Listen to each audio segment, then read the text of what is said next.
temperatures are dropping. Even those who have generators are having a hard time getting fuel. And today, in partnership with the federal government, we took a number of steps to help people stay warm. We've opened heating centers in areas that still don't have power and distributing blankets to residents who remain in their homes. There is also, you should know, free fuel for generators available in some locations, and I'll touch on that in a minute. At Hamel Houses, a public housing development in the Rockaways, I saw a community center that suffered serious damage. And when I spoke to some of the residents, they said they have no friends or family to stay with. And I assured them that we have shelters with food, water, and heat where they could stay. Many did not want to go, and I understand that, but it's cold, and it really is critical that people stay warm, especially the elderly. If you are elderly or have an infant under a year old or have heart disease or medical conditions, you really have to get to a warm place. It may not be your home. It may not be in the most convenient place or the most convenient design. We're trying to respond to an unprecedented emergency, but we are committed to making sure that everybody can have a roof over their head and food in their stomachs and deal with the cold safely. So please, I know sometimes people are reticent to take advantage of services. This is, the cold really is something that is dangerous. If you find yourself shivering uncontrollably, or if you see someone who is disoriented, these are the symptoms of hypothermia, and anyone who, with them, needs really to get to a warm place very quickly. We have been knocking on doors in public housing developments for several days to see if people need help. We are trying to proactively reach out. We have plenty of passive ways of getting information out, but sometimes you have to really get on the phone, knock on the door, slip something under the door, and we have been doing that for a number of days now. As a matter of fact, that's the way we started to try to get everybody to evacuate Zone A areas. Today, we begin urging residents who may be older or infirmed to move to a shelter. We have about 1,000 NYC service volunteers out today doing that, and I expect there will be even more out tomorrow. There are buses at the city's 5 disaster assistance centers that will help people get to shelters this evening, and also at Seward Park High School in Manhattan. 2 of the pickup locations are on Staten Island, 2 are on the Rockaways, and 1 is at a center that I saw yesterday at Coney Island. They are located in the parking lot at the Mission of the Immaculate Virgin at Mount Loretto at 6581 Highland Boulevard on Staten Island, Miller Field parking lot at 600 New Dorp Lane on Staten Island, the parking lot in the Walbaums at 112-15 Beach Channel Drive in Far Rockaway, the Fort Tilden Park parking lot on Beach Channel Boulevard near Breezy Point on the Rockaways, and the one I saw yesterday in the parking lot at MCU Park, the home of the Brooklyn Cyclones, at 1904 Surf Avenue in Coney Island. We're putting out flyers reminding people of these locations and the availability of buses. The police department, you should know, is also using patrol car loudspeakers to urge people to go to the heating shelters and telling them how to get there. We have 25,000 blankets on the way to shelters in the Rockaways, Coney Island, and on Staten Island right now. And I want to thank all of the volunteers who are pitching in to help with that. Excuse me, it really means a lot, and it shows, I think, what a big heart New Yorkers have. This cold weather presents another set of dangers as well, especially people using gas ranges and candles to heat and light their homes. Con Ed has made significant progress in restoring power in the city. However, residents in the Rockaways get their power from the Long Island Power Authority. And in our view, LIPA, as it's called, has not acted aggressively enough. We realize that LIPA has outages throughout Long Island, but the Rockaways were the hardest hit by the storm, and when it comes to prioritizing resources, we think they should be first in line. So far, that has not appeared to be the case, and that is just not acceptable. There was extensive sand and saltwater infiltration into the network there, and we're urging LIPA to put more resources on the job.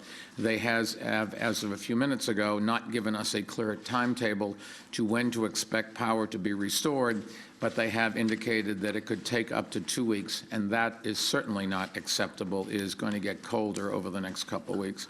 This morning I told the residents of the Rockaways that I would push LIPR to do more faster, and this afternoon our staff did meet with LIPR to offer any support we can and to urge them to put more resources into restoring service to the Rockaways at the earliest possible date. When I walked the Rockaway Beach Boulevard this morning, the streets were passable, but there was clearly an enormous number of badly damaged homes and stores, a lot of debris and sand and mud and totaled cars. When I walked Broad Channel, there were a lot of boats from 2 blocks away, actually in the middle of the road. You saw cars piled on top of each other. The waves had just picked them up and put them down on top of another car. Every year I walk in the St. Patrick's Day Parade down Rockaway Beach Boulevard, and it really is hard to believe that it is the same place. That's a road at St. Patrick's Day that's clean and a lot of smiling, happy people who love living in New York, and today it is covered with debris, and the people there need our help. In Broad Channel, which also suffered heavy damage, the sanitation department was out this morning clearing the streets with front-end loaders. There were lots of downed trees, plenty of debris, and I spoke with people there, and I mentioned how they mentioned again and again how great the sanitation department has been, and I passed that along to a few of the sanitation workers, along with my thanks for their hard work over this past week. All the people in the city have been working hard, and they don't do it for the money. They do it because they want to make a difference. That's what city employees work for the city for, and giving them some recognition and respect goes an awful long ways for us to say thank you, and also to just keep them focused when they're tired and to go that extra mile. So I would urge everybody, when you see somebody that's really making a difference in the city, policemen, firemen, sanitation workers, school teachers struggling to get to school and help our kids, just saying thank you for what you do is sort of a nice thing to do.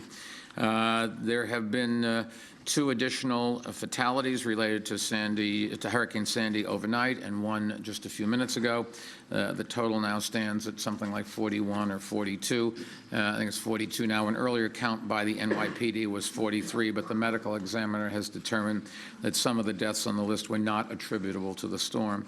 As recovery operations by our first responders continue, hopefully we will not find any more. I didn't think we would, and yet just a little while ago we did find 1 more body.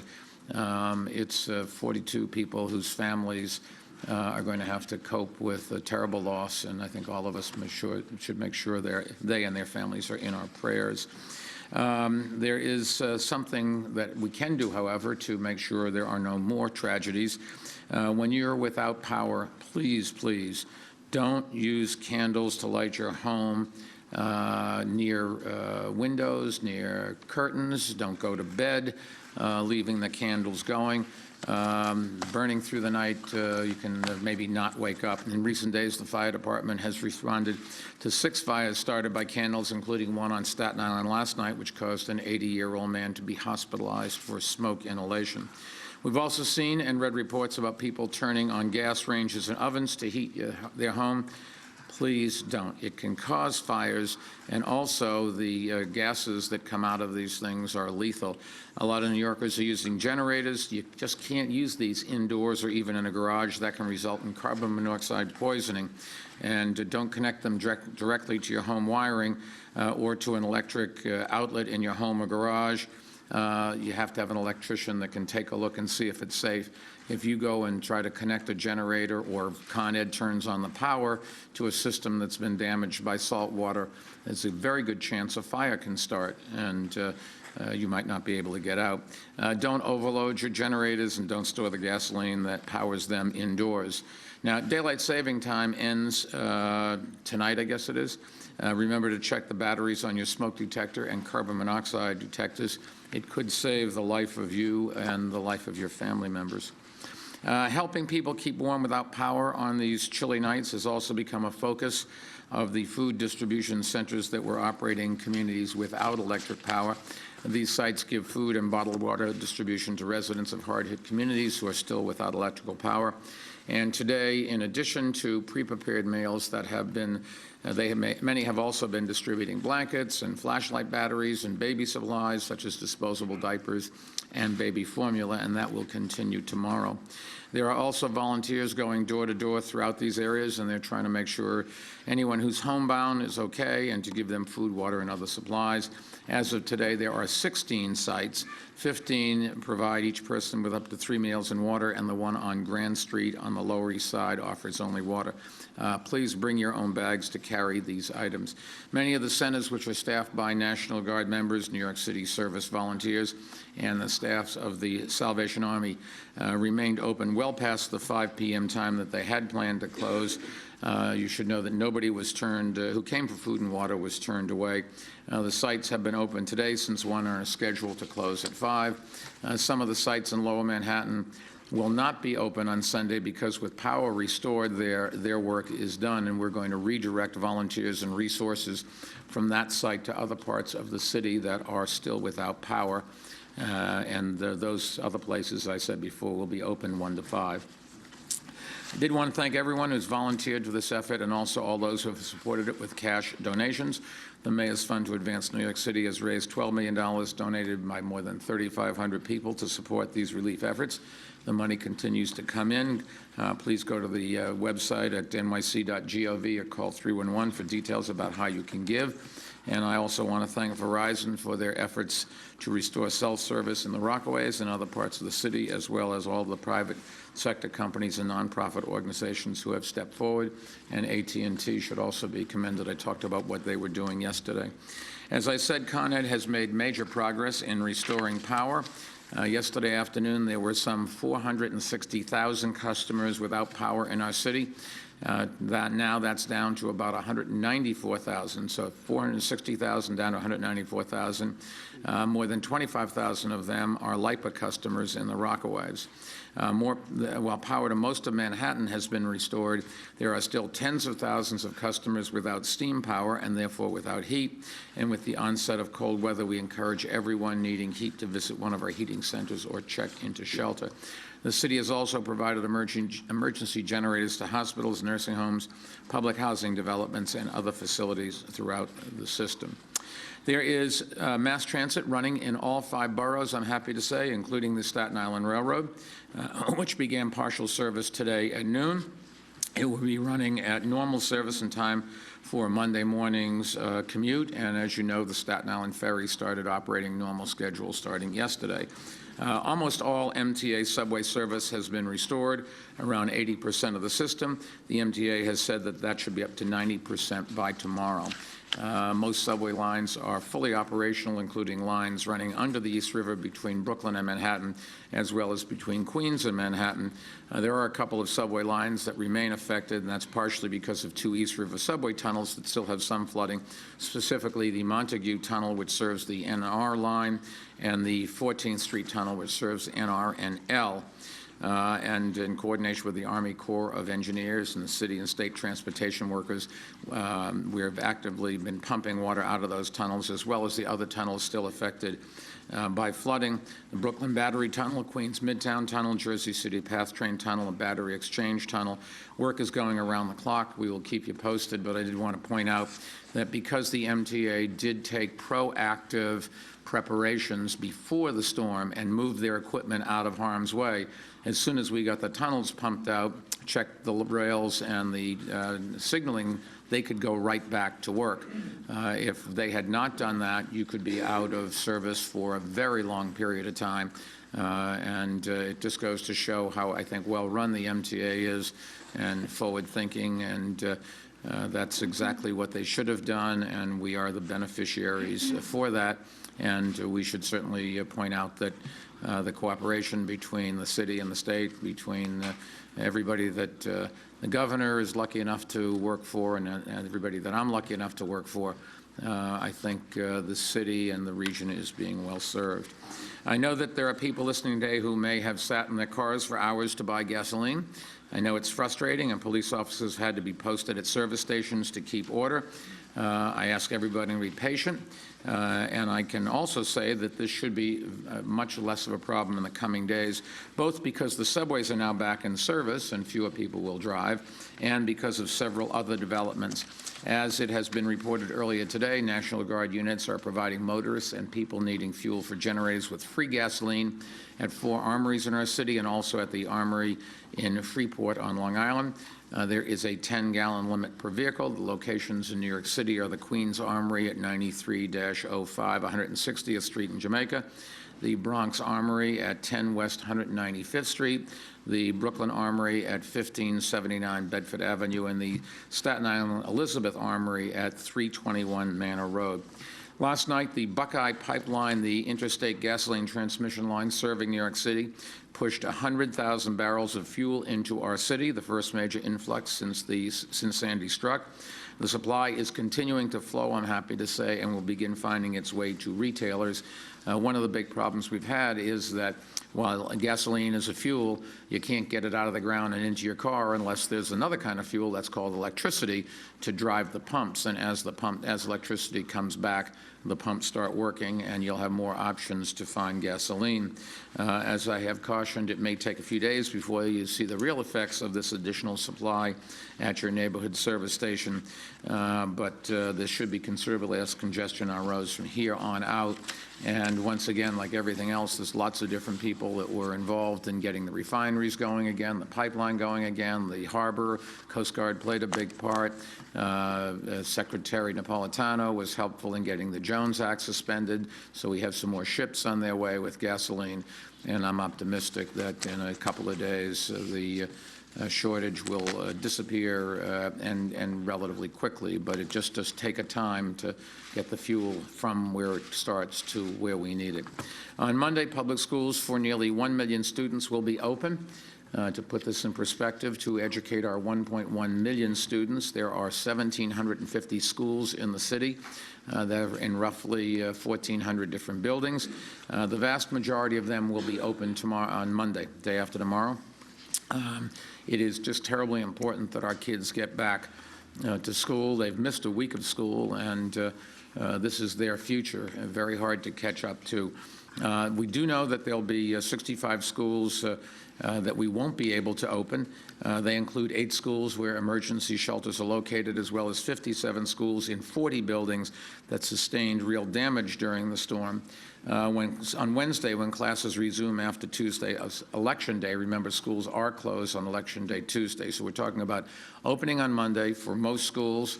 I'll tell you how to find out which ones in a second.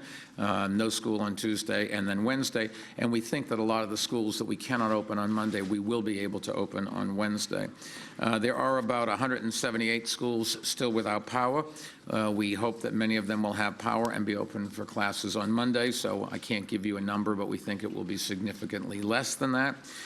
Parents and students can get status updates about them and about all the schools by going to the Department of Education's webpage at nyc.gov, by calling 311, by texting the words NYC Schools to 877-877. Robocalls, which is us actually reaching out, have already started to parents. Principals and parent coordinators are reaching out directly to their parent communities. We are running full-page ads in several of Monday's daily papers with school closure information, and I also urge parents to follow the news on radio, television, and other sources. It is difficult to find out if it's your school for your kid. We're doing everything we can to reach out to you, but it would be helpful if you sort of reached into us, particularly if you are in an area where your child goes to a school where you know it's near the coastline and there's a possibility that there was damage done during the hurricane. We expect 96% of the school buses to be running on Monday morning. Although please bear in mind that because of downed trees or other storm debris on the streets, there may be some delays in making student pickups. There also may be backup drivers filling in, and with students going to different schools, sometimes where we've had to move people out of one school, the routes that we have established with great thought sometimes don't work, and it'll take a little while. So if you're late, stranded, delayed, we are trying our best. Our objective is to get as much done as we can, even if it does require us to adjust as we go along. The city's Department of Education is also, you should know, calling up a reserve of... You have been watching a press briefing with New York City Mayor Michael Bloomberg speaking to us from his offices out of Lower Manhattan tonight. He's been telling us the updates about the aftermath of this storm. His main concern tonight, he tells us, is the cold. He is urging people who are still without power, tens of thousands in New York City, to seek shelter tonight because there are concerns for hypothermia, especially among the sick and the elderly. There are shelters set up across the city that he's urging people to take advantage of. He also told us 90% of mass transit should be up and running tomorrow, and also the majority of New York City public schools will be reopened on Monday morning. We'll have much more on this aftermath of Sandy coming up right here on News 12.